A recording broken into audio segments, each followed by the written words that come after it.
So hello everybody. Hello everyone, we are back. Yes, welcome back to Talks the Chip. This is episode 27. And for both episode 27 and 28, we're going to concentrate on one very important female composer. Delia Derbyshire. Yes, she's very important, has become a very, very important character. Not just because she's female, because she's British, but also because she has this sort of like weird kind of crossover function, doesn't she?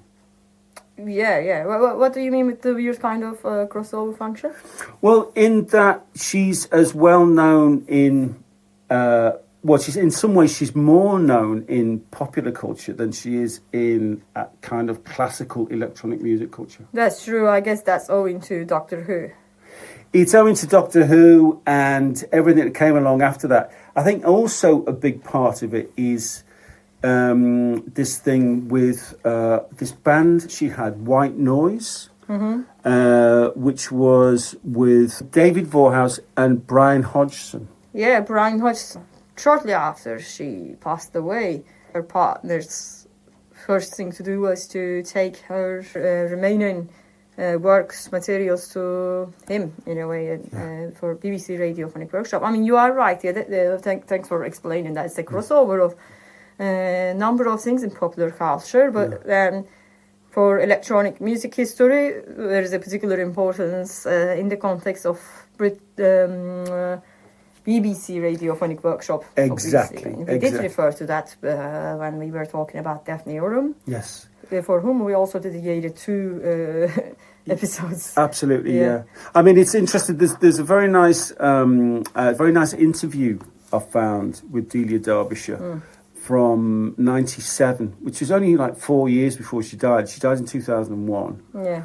She was born in 1937, died in 2001, so she was only 64 when she died. Yeah. So this interview she did with BBC Radio Scotland, and it's up on YouTube. Like all the rest of the links, we'll put the links with all the information with this episode.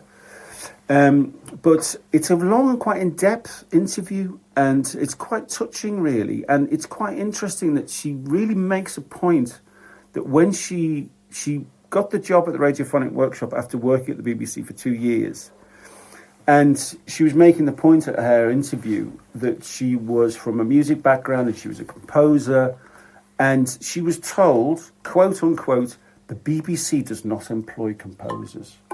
Yeah, that's how actually the story begins, in a way. Yeah. Female composers. I mean, before that also there is her experience with this big record label, Decca Records. Yeah. And when she wanted to work with them in the studio, the response was, we don't employ female people here. Yeah, it seems. I mean, I'm laughing. It seems so ludicrous to us now, but this is only 70 years ago. Yeah, 65 years ago, and it seems like another world, doesn't it? Yeah, in a way it does. But yeah.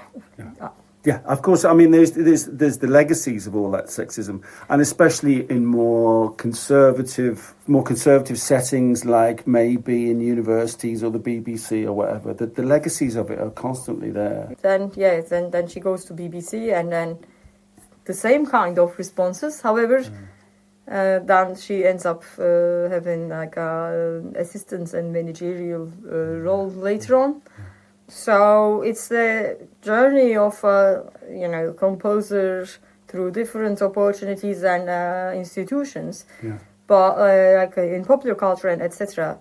One of the things that when you refer to the popular aspect of it, indeed, one of the things I found out about her is she was not very happy with the mainstream kind of commercial music production, rather her because even after her years in the Radiophonic Workshop, despite all the problems of recognition or being under-recognized, she still had some kind of stardom, or at least as a freelance person she got She was recognised, but the expectation was more towards commercial things, and she was frustrated, and then. Well, this is one of the weird things, isn't it, about the British electronic music, was that, you know, so because British electronic music was centred so much around the Radiophonic Workshop, but the Radiophonic Workshop was set up not to be about music. It was about text and about soundtracks for drama. Yeah. So it had a kind of weird approach to it right from the beginning. And what they ended up doing was either completely text-based sort of like sound collages for productions, or completely cheesy pop music for local radio identification. You know, like idents for Sheffield Radio. And some of this stuff is, you know, is really, really cheesy.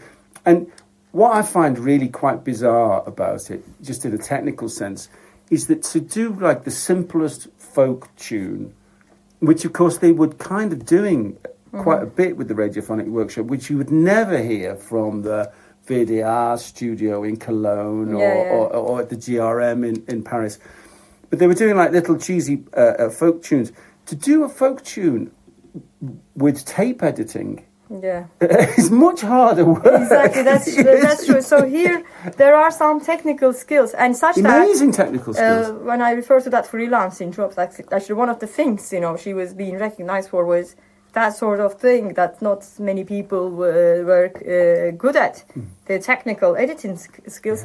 And also there was a side of her that basically functions as a pioneer in electronic music composer, because she was involved in the scene. She did go to the Philips Pavilion in the 1958 to see, you know, at Varese, Poem Electronic. She was interacting with those guys, and then that's why one of the things we are talking about today is one of her works, you know, among the many, many other things that got unveiled posthumously. A piece of work today, you know, in this episode we're talking about, is the Delian Mode.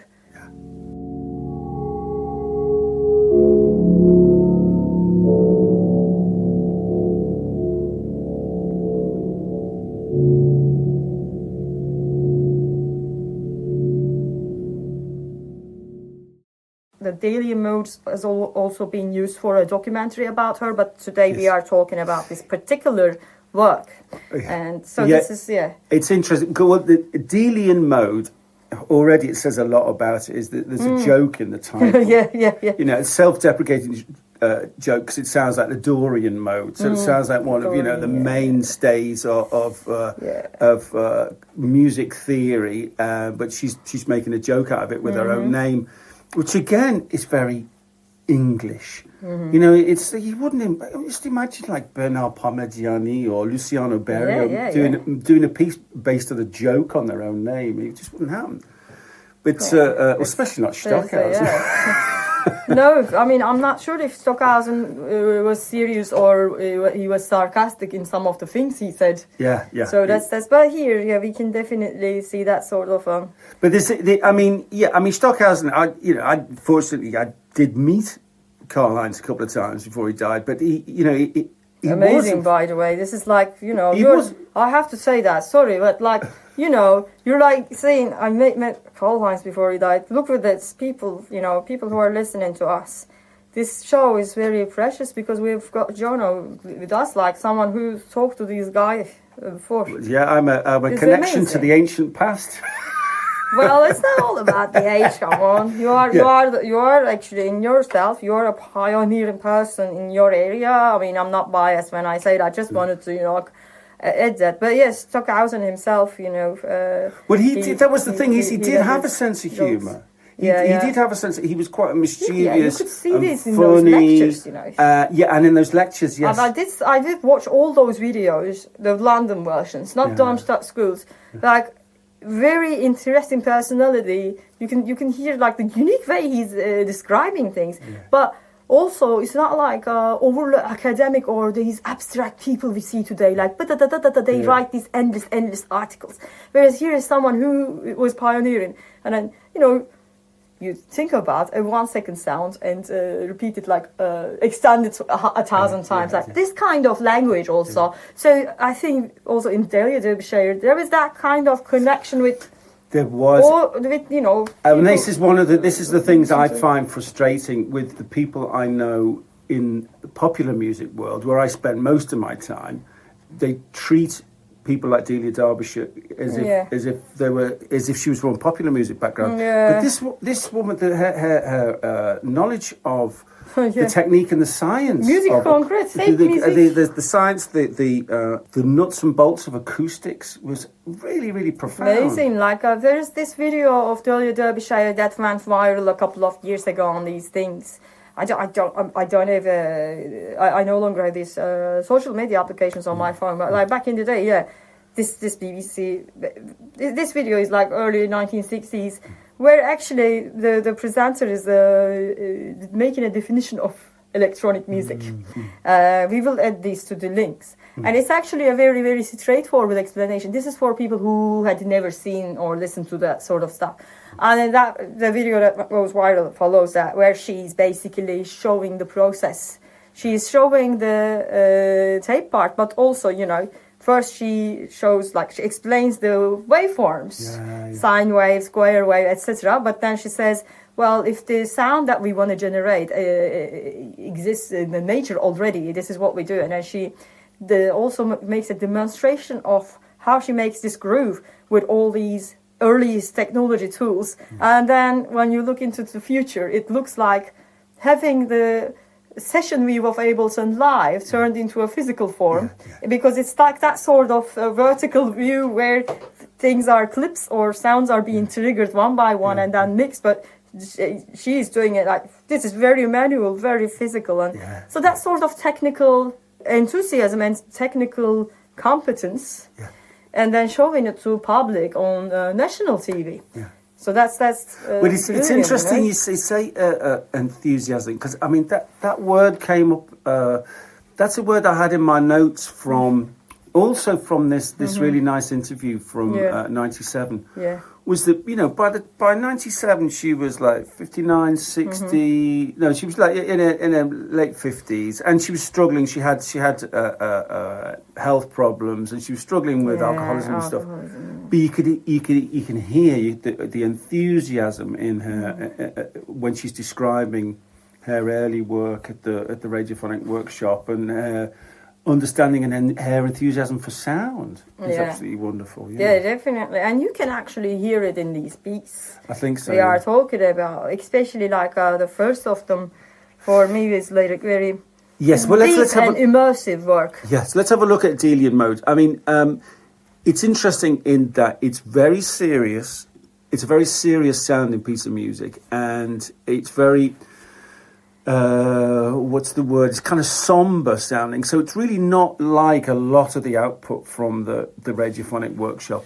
But at the same time, Desmond Briscoe, who was the head of the radiophonic workshop by the time it closed, referred to it as being without parallel in our output. It's like, this is one of their best pieces. This is the one that was stand up with one of their best pieces. Have you been able to retrieve the extended version? Apparently she created a version called Labyrinth, by adding a further 2.5 minutes for then making the piece for a total of 8:05. But I have not been able to reach out. I can't find that. But what I did find is the TV show it was used in 1969. Labyrinth, the extended one. No. It's Delian Mode as it is we have now. Yeah. But it appears in a 1969 Christmas special of a TV show called The Sky at Night.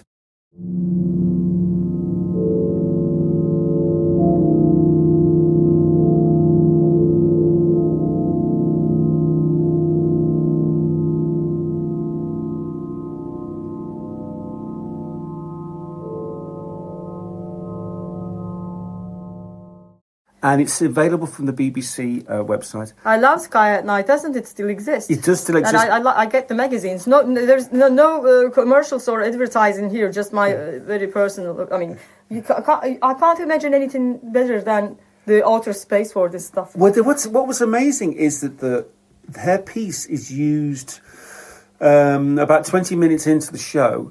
And it's, of course, we'll put the link in the notes. And it's for the soundtrack for an animation that Patrick Moore, who runs the show, had been given from Russia, of a Russian imagination of their missions to Mars. So how Mars would look if the Russians had landed there, with this fantastic piece of music in the background, giving it this wonderful eerie atmosphere, unlike the rest of the show. You know, it's really good. Yes, and it was Christmas Eve, 1969. It was broadcast. I mean, there is also a version that's been put together that I could find on Discogs by a label called Silver Screen in 2016. However, it's a 7-inch. Yes, but there is a remaster. There was a remastered version from 2018. This is the one to listen to. Oh yeah. And we'll put the link because that's also on YouTube. But it was remastered in 2018. It does sound absolutely fantastic. Yeah, and then I think it was this one. Was it this one with the score? Yes. There's her drawings and the score for it. Yeah, it's beautiful. Another link we should add, obviously, for people to view it. But I can see the kind of like a creative mind, but also there is that sort of an approach where, like, you're spontaneous a bit, but also I don't want to call it humor, but that sort of thing. Maybe not like, I don't know, being down to earth. It's down to earth and not taking herself too seriously. Exactly. Despite her incredible level of skill and all her experience, it doesn't take herself too seriously, which is really quite refreshing, isn't it? You know. I mean, it's a piece of music. I mean, how long is it? It's 6.5 minutes, isn't it? This is like around this version is currently that long exactly, and then the extended version, which we can't retrieve, is 8 minutes. It has like an extra 2.5 minutes. Yeah.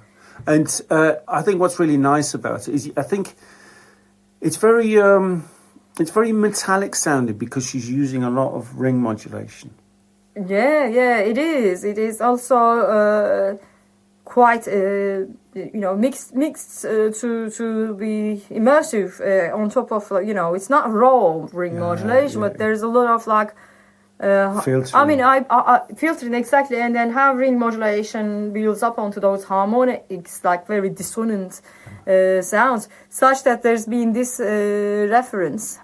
If I quote it from the main archive, saying like it's pretty much defies description and is all the better for it. You don't want to have to resort to mere words to describe such a perfect sound, utterly deserving the self-definitive title Delia so knowingly gave it, and is a reminiscent of the beginnings of Xenakis Orient Occident. Yes. That's sort of like a that sort of reminiscence that Xenakis reference. I think I can understand because of the dissonant harmonics and dark kind of like sounds generated with the ring modulator, but it's also accessible with all the filters and such that I ended up with the Christmas special of yes, absolutely, to go with the Soviet Union's idea of Mars. I'm just wondering, I don't know whether we've done this in the past, but ring modulation is such an important technique in classic electronic music. Have we ever described what ring modulation is? Well, we did talk about FM synthesis when we talked about John. Did we do an episode? We did do an episode about John Shani. So, and then there is, amplitude modulation. Yeah. Ring modulation is part of. Yeah. It's part of but that. You have got also this hardware with you now. Yes. Ring modulation is one of my favourite things with electronic music, and because one of the things is I remember when I first started working in studios. You'd have racks and racks of hardware, effects units, and it'd always be like, wow, look at all these things. We can change the sound incredibly. But it was always a bit disappointing because if you put reverb and chorus and flanging and whatever on, or even filtering or phasers on sound, it would still be that sound. It wouldn't be completely changed into something new. Yeah. Whereas ring modulation really changes one thing into something else entirely. I think it's also not just for electronic music. In popular music production, Yes. it still found its space, but it's definitely, it has a very unique kind of unique role I mean, well, I think one of the- pedals for guitars also we have, Yeah, I think one of the reasons why it has such a unique role in classical electronic music is that it was, first of all, it was quite early technology because it's quite simple technology. The reason it's called a ring modulator isn't because it sounds like ringing metal, although it does. It's because it's a ring of diodes. it's so it's literally we are talking about some electricity. exactly, yes. It's a ring here. of diodes, and what happens is that you need two inputs. Yeah. One input becomes the carrier, the other one becomes the modulator. Yeah. And then what happens is that the frequencies of the two inputs, what you get out from the ring modulator is the sum of the two frequencies and the difference between them. So that's the very unique process compared to additive and frequency modulation synthesis. Exactly. Because in the additive synthesis, yes, you can get the sum, but not like the way how they, not the difference or how they modulate each other as in FM. And in FM, you don't get the sum of them. You basically get a process between them. So. Yes. That's a unique. I think that's a very good way to explain. And one of the things is that because it's a purely mathematical function, it's not a function that happens in nature. So all the sounds very abstract in a way. Yeah, very abstract. So all the sounds you get from what you get from a ring modulator is sounds that literally wouldn't occur that way in nature. Yeah, I think that makes it very, very special.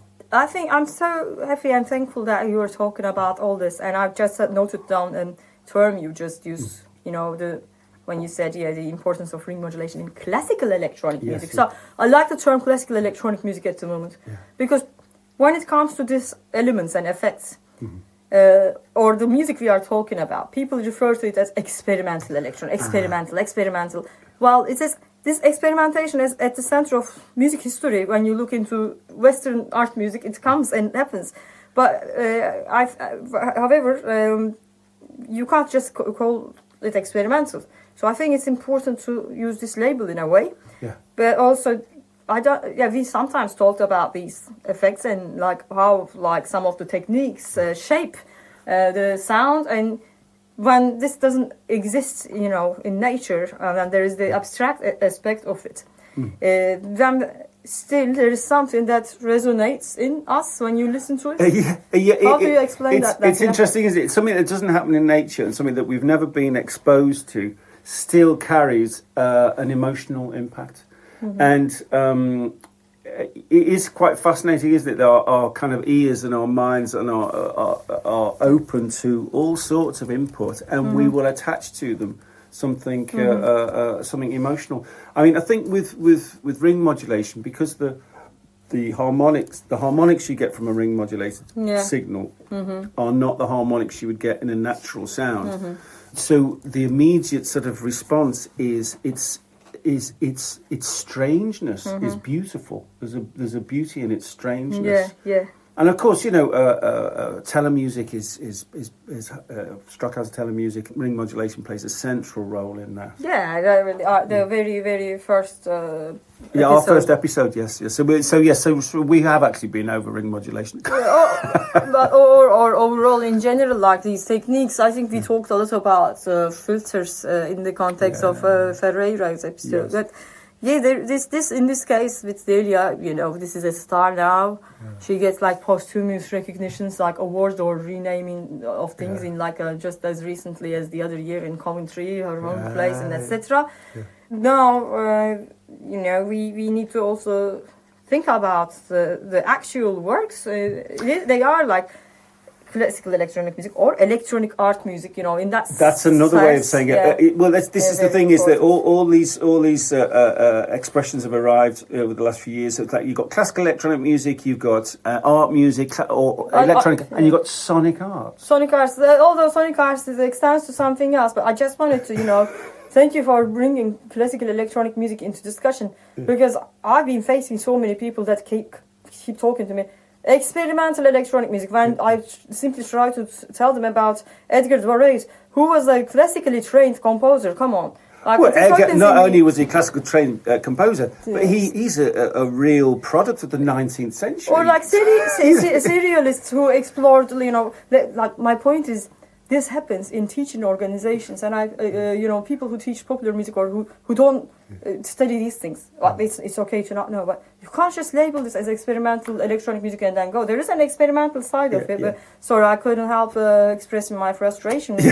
But of course, one of the nice weird to things talk about is it, that, as I say, I've spent most of my career working in popular music, and there's as much experimentation. Exactly.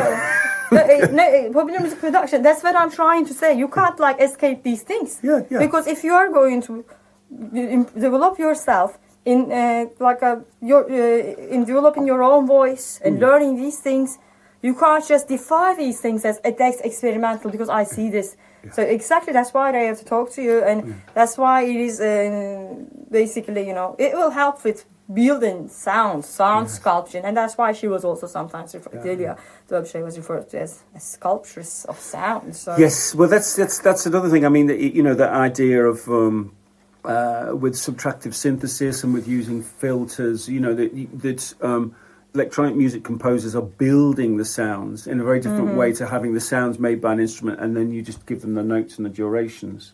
Yes. You're actually dealing, like I said before with Delia Derbyshire, was that she had this profound knowledge of the actual acoustic nuts and bolts of sound itself to be able to make it happen.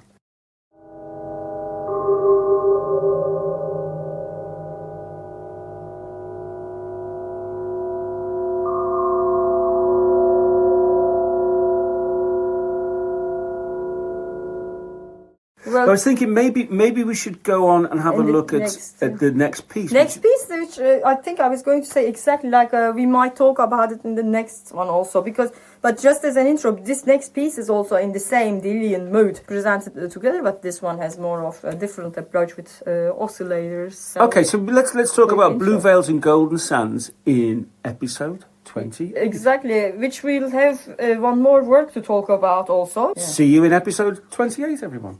See you soon.